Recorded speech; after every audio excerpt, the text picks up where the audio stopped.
耶穌為我流淚，拉匝祿。我就係拉匝祿啦。睇過福音嘅人，冇人唔會知道我係邊個，亦都冇人唔會俾我嘅奇蹟遭遇所吸引。假如我生活喺呢個20、21世紀裏面，傳媒肯定唔會放過我，肯定會成為上電視台嘅新聞人物，到處接受訪問。其實我唔係唯一被耶穌從死者中復活嘅人，仲有其他2個年青人同我有同樣嘅經歷。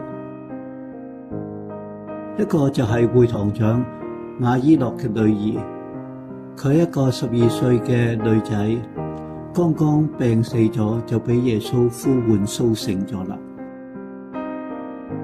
另一個係納因城嘅寡婦嘅獨子，佢正在響出殯嘅時候，俾耶穌響路上遇到。耶穌見到佢母親喊得咁厲害，所以動咗憐憫嘅心，叫佢響棺木中走咗出嚟，重新投入佢慈母嘅懷抱裏面。而我嘅復活遭遇就最震撼，因為我嗰時已經俾人埋葬咗4日，屍體都開始腐爛啦。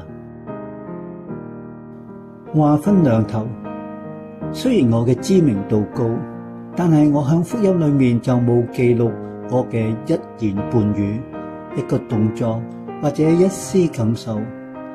就算最後到我出場亮相嘅時候，我都係好似個木乃伊咁樣，由頭包到落腳，全身纏着布條，面上蒙住汗巾。至於當時我幾大年紀，點解會突然得病去世？復活回魂後嘅第一個反應係啲咩等等？呢一切響聖史，即係福音嘅作者都唔重要。佢哋淨係介紹咗我個名拉匝祿，而我個名拉匝祿嘅意思即係話天主援助。我居住嘅地方伯達尼係響耶路撒冷南部嘅一條小村。我嘅屋企人包括我2個家姐同埋妹妹馬爾大同埋瑪利亞。有關我嘅敘述最獨特嘅就係若望福音記載，耶穌親自叫我做朋友，可以由耶穌口中錄得呢一句寥寥數字嘅描述，比起其他長篇大論嘅傳記都更加珍貴。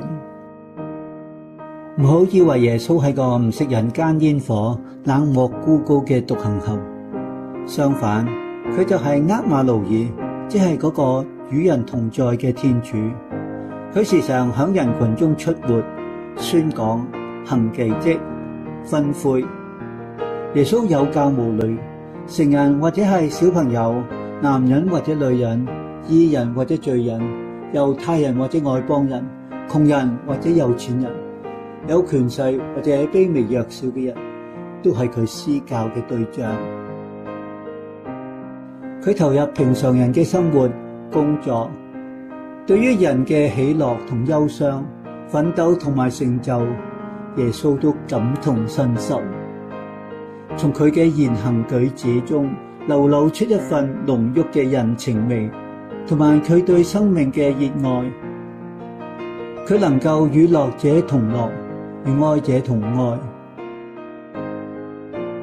佢令到我哋同其他2個青年復活，都係因為親情同埋友情所觸動。呢啲包括咗父親嘅懇求、母親嘅眼淚、姊妹嘅悲傷求援，尤其是對於我，佢有一份深厚嘅友情，從來都唔怕將佢表達流露出嚟。當我病重嘅時候，我嘅家姐同埋細妹憂慮焦急，就派人去到耶穌嗰度同佢講：主啊，你所愛嘅人病咗啦。後嚟當佢嚟到伯達尼嘅時候，我已經死咗啦。耶穌知道咗之後就好難過，佢竟然為我流眼淚啊！又趕快叫人將佢帶到我嘅墳前，所有人都忍唔住話：你睇下，耶穌係幾咁愛拉匝祿啊！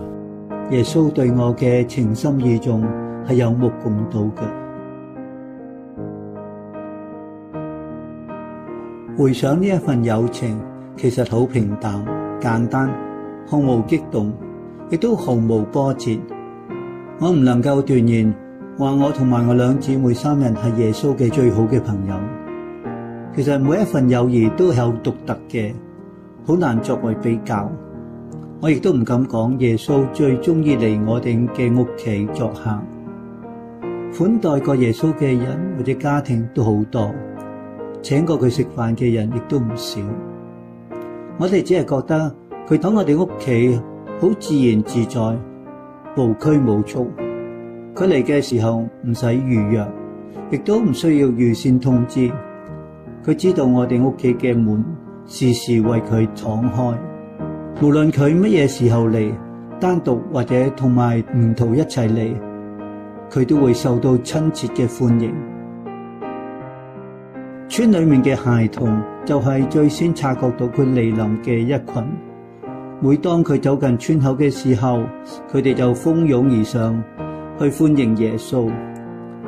耶穌亦都同佢哋談笑甚歡，欣賞佢哋嘅天真同埋淳樸。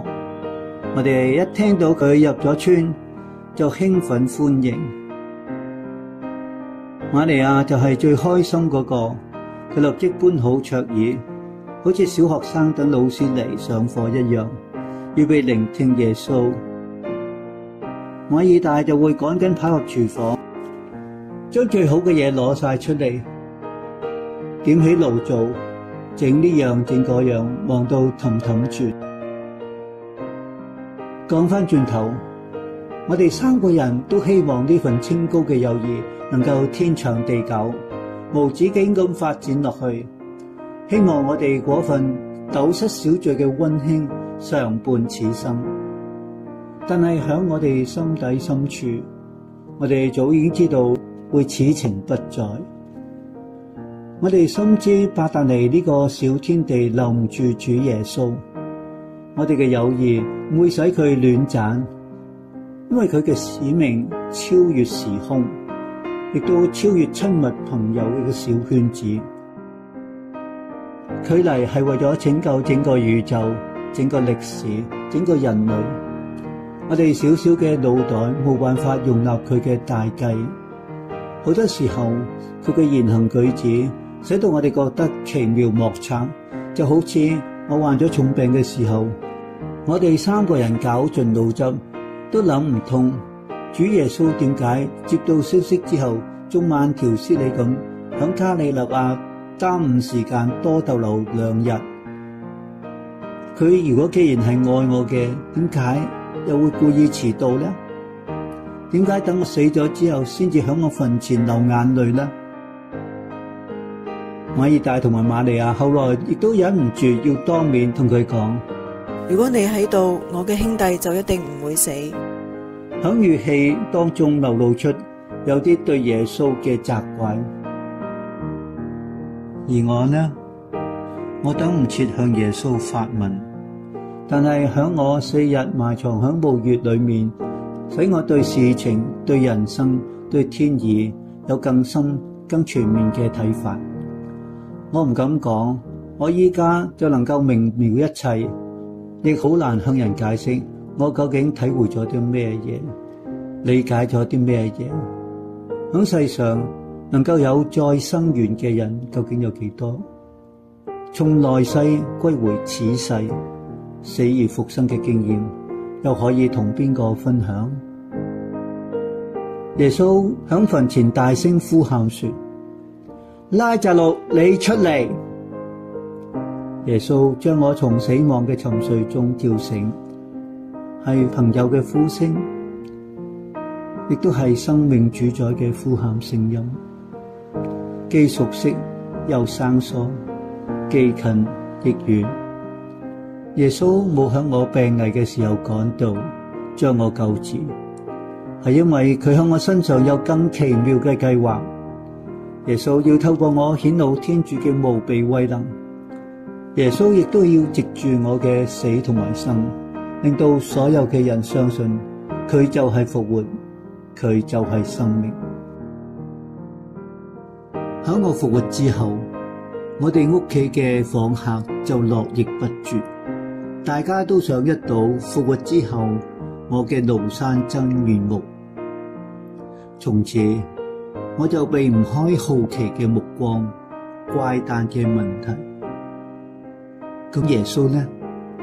我幾咁希望佢能夠好似以往一樣嚟我哋屋企小聚，因為我而家有更加多嘅話題可以交談，有更加多嘅問題要問佢，有更加多嘅心聲要同佢吐露。